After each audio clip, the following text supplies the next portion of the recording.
And now, it's time for another Dice Tower review with Tom Vasel. Hey folks, today we're taking a look at Wacky Races, the board game. Now this is a cartoon, the Hanna-Barbera cartoon. I didn't expect this cartoon to be ever made into a board game, and I'm sure that there's a lot of people out there, quite a few people, who have no idea what this cartoon is about. The Wacky Races, the cartoon with Dick Dastardly and all these heroes and mixture of colorful characters from the cartoons racing in almost kind of, a mad world type way, silliness, and that's what this game is. It's a silly racing game with some really cool plastic miniatures as you race them around on a track that you've made. Here's how it plays.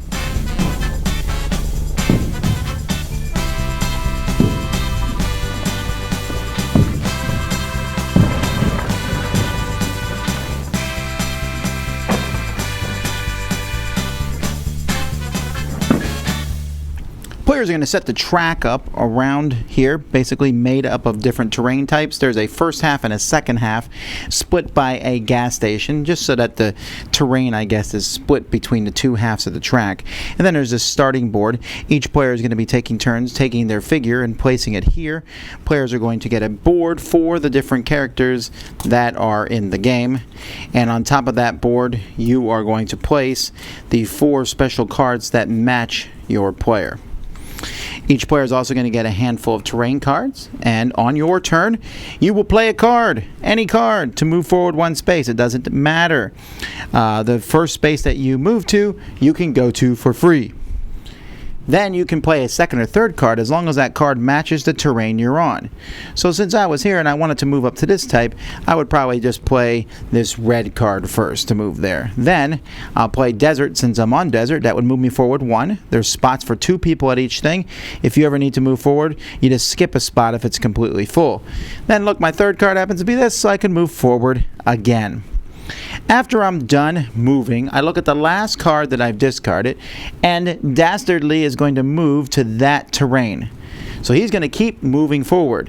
If he ever moves forward so that he's in front of every other racer, you'll draw the top trap card, place the trap card on that spot, and he goes behind the last racer. And he will keep doing that until he crashes at some point, because at some point he'll be in a spot, he'll need to move the train, it's not there. There's a gas station that everyone needs to stop at, but he doesn't stop for gas because he thinks that's insane. When someone lands in a trap, you'll turn the trap over, and it will tell you something. This is a good one.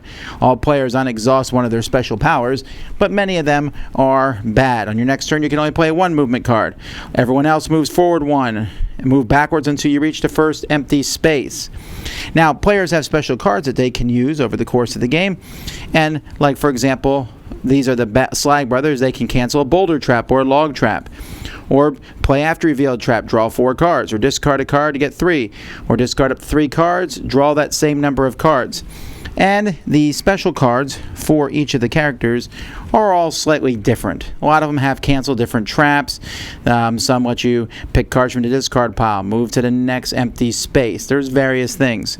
There's also going to be a gas station which you all stop at, and when the last player gets there, everyone will unexhaust one of their special cards, and then there's going to be a special tile in the second half, and those are going to be different based on which one you put out there. Like there's a swamp tile that slows you down, etc. The first person to reach the finish line is the winner of the game. So the main feature of this game are all the different miniatures. Now there are 2 versions of this sold, one that's painted and one that's not painted, although you see you have these little stickers here that show you the different models that are in the game, and I really like these models. They're sturdy, your typical come on models here, and I really like how they look. They have that fun flair to them from the cartoon, and they just look silly, and they're also very colorful, so easy to tell apart. The artwork on the cards is great. That same artwork is on the back of the cards. The cards are probably a little smaller, especially these movement cards. I think I'd have preferred this deck to be a little thicker. It's really small cards, especially since you're reshuffling and playing them all the time. But I do like the artwork again. Looks pulled right from the cartoons and gives that flair. The board pieces are maybe slightly thinner again than I want them to be, but I do like how they look like this in a sense that players can be on both sides of them. And then Dastardly just drives right down the middle. So I find that to be, it just works really well. The whole thing, the whole production is really nice. The game itself comes with some plastic inserts that you'll be able to put all the miniatures in. I mean, really, the box did not need to be this big. You can see that for sure. But it does all fit in there very easily.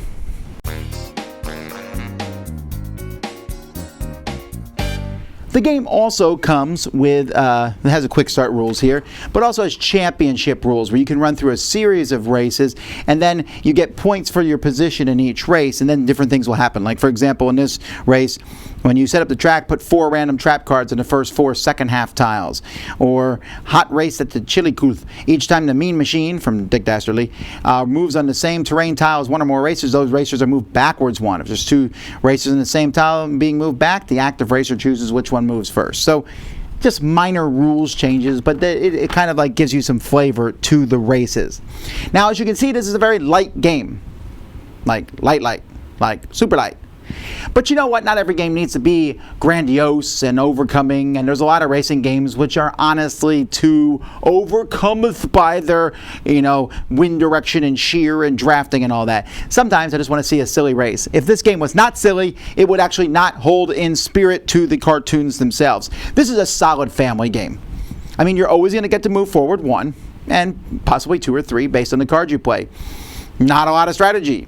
Try to move your card the right way and then use your special cards at the right time, which is usually pretty obvious when to use them. So why would I recommend this game? Because it works really well, especially with kids. It's a lot of fun, and I think kids and adults and families are going to enjoy it as long as you go in knowing you're going to play silly. And I would recommend playing with these championship rules because they add different things in. It's wacky, but it's also fast. We're talking 30 minutes at the most, really, and it looks silly as it goes around. This is not going to appeal to everyone. This is not a game that everyone is going to enjoy, but it's one that I like and have fun as kind of just a way to pass the time. Like, let's play some Wacky Races real quickly. It's a silly racing game, and it's made for silly people. And if you're like that, you're going to enjoy it. Now, should you get the painted version? I don't know. I mean, the painted version will look cool, right? I kind of wish I had it, but it's really easy to tell the miniatures apart, and it adds more to the price of the game. The artwork and everything, if you know someone who's a big fan of these cartoons, this is like a guarantee that you should get this for them.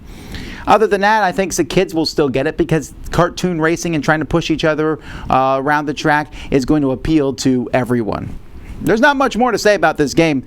It's basically, it is what it is, but what it is works. Dice Tower Judgment approved.